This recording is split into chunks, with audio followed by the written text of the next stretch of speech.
Helicopter মিলনের helicopter নষ্ট হয়ে গেছে। গাছের পাতা ফাটাফাটি একটা এক্সাম হইছে। কোনো কড়াকড়ি নাই, ব্যবহার অনেক ভালো। সবই কমন। মন পড়ছে এটা কি প্রশ্ন ফাঁস হওয়ার কারণে? জি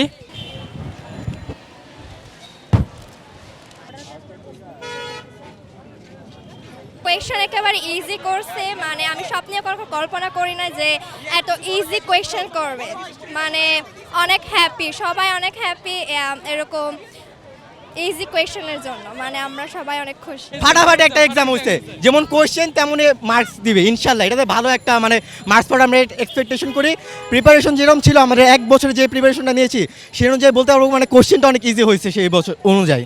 এভারেজ প্রশ্ন অনেক হার্ড আসছে, প্রশ্ন ফাঁস হওয়ার কারণে প্রশ্ন অনেক হার্ড আসছে।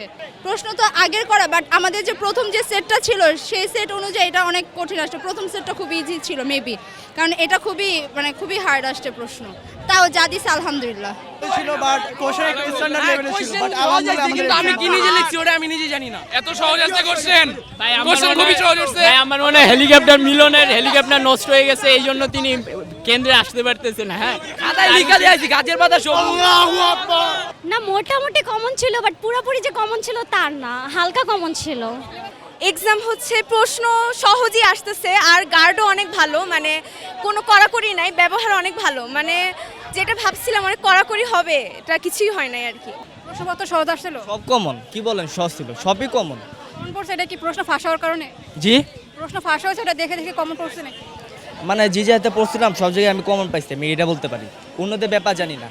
আমার GPA 5, golden GPA 5। Question hard আসছে অনেক, কিন্তু সব দিছি মোটামুটি, শুধু 10 মার্ক ছাড়ছি, এমনি ভালো হয়েছে। না, সিলেবাসে বাইরে থেকে আসে নাই, কিন্তু স্টোরিটা একটু ভিন্ন রকম ছিল, মানে কিভাবে লিখবে বুঝতে পারতেছিলাম না। পরে টিচার একটু হেল্প করছে, আমি লিখতে পারছি। সেট দেখে তো আমরা অবাক যে 3 নাম্বার সেট আসলো। ভাবছিলাম 1 বা 2 নাম্বার আসলে একটু সহজ আসবে, এখন দেখি 3 নাম্বার সেটে স্টোরিটা একটু হার্ড পড়ে গেছে। এখন আমরা স্টোরিটাও বানায় টানা দিছি, দেখি আল্লাহর রহমতে 5 নাম্বার ইনশাল্লাহ উঠবে। প্রশ্ন ফাঁসের বিষয়টা এটা আমরা বলতে পারবো না, কিন্তু প্রশ্ন ফাঁস হয় এটা প্রতি বছর, এটা বলা যায়। কিন্তু এই বছর আরো ভালো মতো প্রশ্ন ফাঁস হবে। কিছুই না, এরা শুধু একটা গুজব, স্টুডেন্টদের উপরে একটা প্রেশার দেওয়ার জন্য। ভালো হয়েছে পরীক্ষা, গার্ডও নর্মাল ছিল, সব কিছু ভালোই। এক্সাম অনেক ভালো হয়েছে আলহামদুলিল্লাহ, আর প্রশ্ন স্ট্যান্ডার্ড হয়েছে। তো যারা আসলে পড়াশোনা করছে আর কি, রিয়েলি যারা পড়াশোনা করছে তারা প্রশ্ন পারবে, ইনশাল্লাহ তারা পারবে। আলহামদুলিল্লাহ ভালো হয়ে গেছে, কোয়েশ্চেনও মোটামুটি ইজি হয়েছে, আর হচ্ছে সব দিক দিয়ে ভালোই হয়েছে। গার্ডও সেরকম ভালোই পড়ছে, মোটামুটি বলা যায় ভালো এক্সাম।